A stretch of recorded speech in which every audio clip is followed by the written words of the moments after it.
everyone, my name is Mustafa Kamal and today I'm going to be speaking about emulators. So the reason why I'm speaking about emulators for today is actually because I actually have a YouTube channel called Gaming HD where I speak about emulators and I play emulated games and also retro gaming as well. So, what are emulators?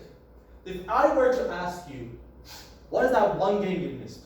What is that one game that you used to play in your childhood, but you cannot play again because it's in the bin? I have some good news to tell you guys. You can actually download for free, rather than spending a fortune to get an antique console. You can download an emulator for free. What it does is, it allows your computer to replicate another computer system. Let's say if you have a PS2, if you can download a software, it can replicate a PS2 in your computer. So it's like a PS2 in your computer. And you can download it for free. So let's talk about history. So when I was doing my research, I was surprised at how old Emulator was. Because it was created by IBM in 1963 because they wanted to replicate older machines they had in the past. Because it wasn't specifically on retro gaming, it could be used for other machine systems like Windows 2 Linux. But it's mostly used, but nowadays, and also even in the mid-90s, it became more popular to emulate retro consoles. Like for example, Nintendo and Atari 2600, as you can see from the picture down here. Now obviously, you can play the game for free, your childhood game you could get it for free, easy. But it's not really all sunshine and rainbows or a walk in the park. It's a very controversial thing, because there was this website called ROM Universe, which actually got sued by Nintendo by a whopping $2.2 billion. And it was sued by Nintendo by $2.2 billion. So obviously it's a very detrimental thing for companies, because let's say a PS5 emulator comes out, or a PS5 free game website comes out, they can actually get sued and you can actually get in trouble, so it's actually illegal to do that. So, how to use an emulator? Let's say you want to play a game called Mortal Kombat Armageddon.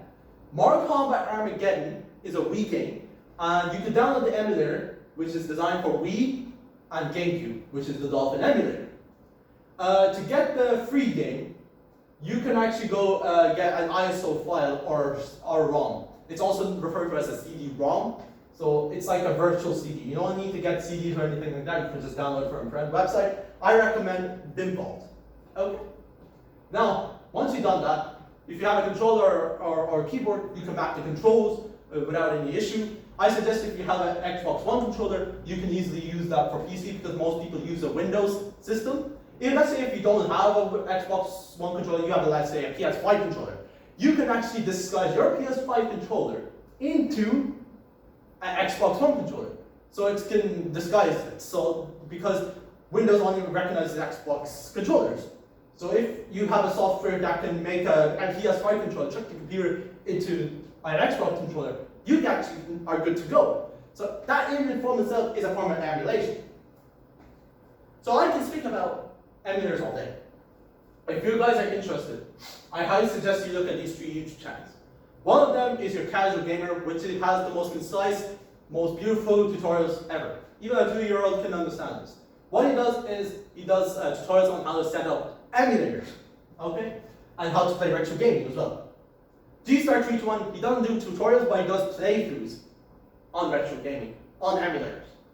And then last but not least, my YouTube channel, Gaming HD, alongside with the link and with my video, where I actually speak about behind the scenes, how I actually set up emulators and things like that, and where I speak about it more in detail. So before I go, does anybody have any questions? No? Thank you for listening.